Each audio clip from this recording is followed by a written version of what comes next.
Expand the following function in Taylor's series. F of z is equal to cos z, about z is equal to pi by 2. നമുക്ക് ഇവിടെ cos z ന്റെ Taylor series expansion ആണ് എഴുതേണ്ടത്. About z is equal to pi by 2. So, Taylor series എന്താണെന്നും അതിന്റെ expansion എന്താണെന്നും മുന്നേ ഞാൻ വീഡിയോയിൽ പറഞ്ഞിട്ടുണ്ട്. നമുക്കിവിടെ f of z cos z ആണ്. നമ്മളെ f of z is equal to cos z. So, Taylor series expansion എന്ന് പറയുന്നത് f of z equal to f of a.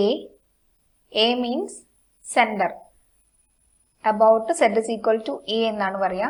So, ഇവിടെ pi by 2.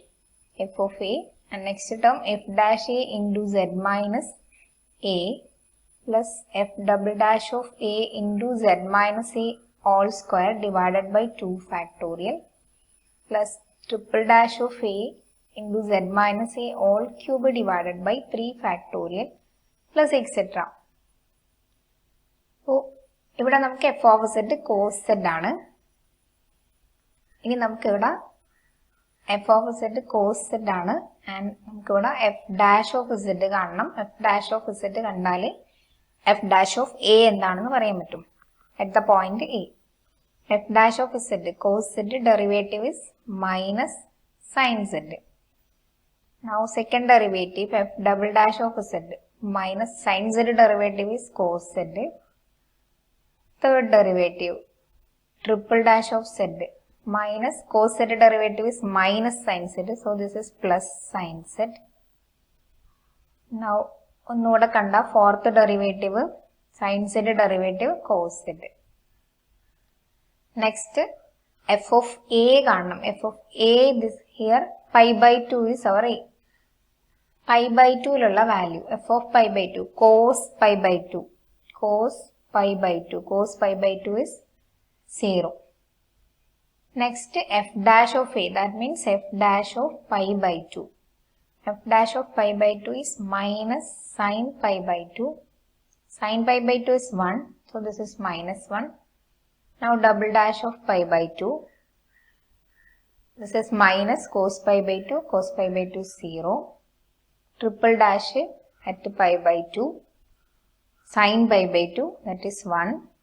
And fourth derivative at pi by 2, cos pi by 2 is 0.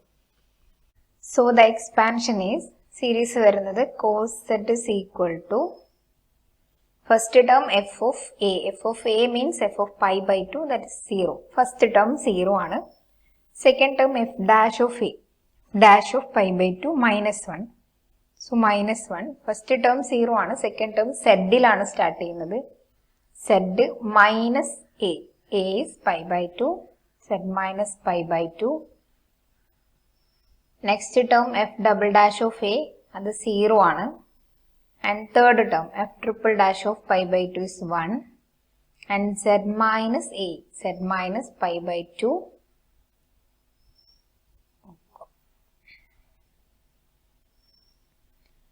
z minus pi by 2 all cube divided by 3 factorial. And next term,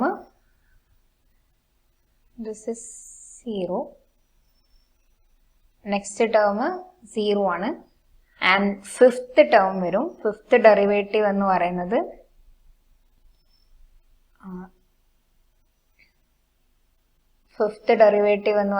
cos z ആണ്. fourth derivative. Fifth derivative minus sin z വരും.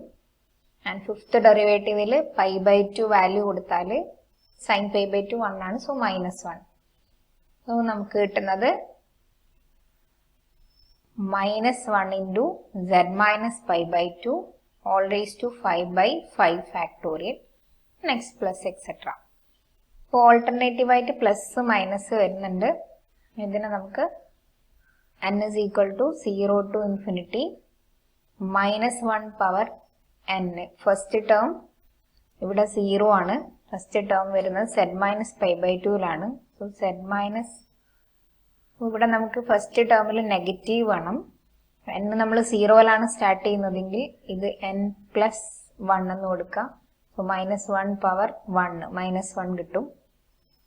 z minus pi by 2 all raised to n plus 1 തന്നെ കൊടുക്കുക. കാരണം നമുക്ക് n കൊടുത്തു കഴിഞ്ഞാൽ ഇവിടെ 0 ആണ് സ്റ്റാർട്ട് ചെയ്യുന്നത്. So z minus pi by 2 first power 1 ആണ് കിട്ടുന്നത്. അല്ല എങ്കിൽ നമുക്ക് n is equal to 1 start ചെയ്യാം. അങ്ങനെയാണെങ്കിൽ n is equal to 1 നമ്മൾ start ചെയ്തതെങ്കിൽ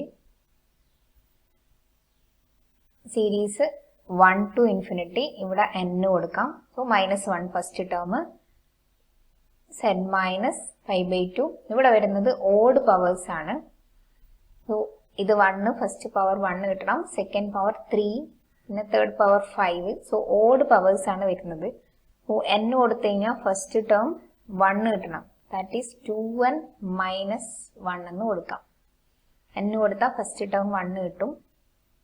and divided by 2n minus 1 factorial. Second term 2 കൊടുത്തു കഴിഞ്ഞാൽ മൈനസ് 1 പവേഴ്സ് 2 1 കിട്ടും.